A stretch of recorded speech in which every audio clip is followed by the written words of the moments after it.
في اخبار قويه بتقول ان الزمالك بيحضر لصفقه كبيره جدا جدا جدا هتهز الوسط الرياضي. الصفقه دي هتكون برعايه ممدوح عباس، وجون ادوار هو اللي اختار الصفقه وقال لممدوح عباس احنا عايزين تمويل للصفقه.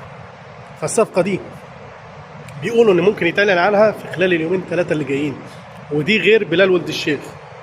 يعني الصفقه دي مش بتاعت بلال ولد الشيخ، بلال ولد الشيخ الزمالك اللي هيتكلم في الصفقه لان هو لعيب جاي فري، ولكن الصفقه دي بيقول لك يعني حتى الزملكاويه مش هيصدقوا الصفقه دي انها موجوده في الزمالك.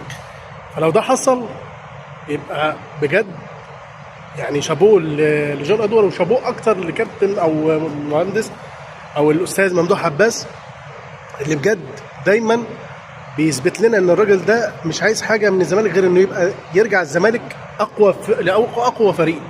الراجل ده بيدعم، وحتى هو مش موجود بيدعم، هو مش موجود شغال، غير الباقيين اللي سمعنا صوتهم هم في مجلس الاداره ومش شايفينهم دلوقتي.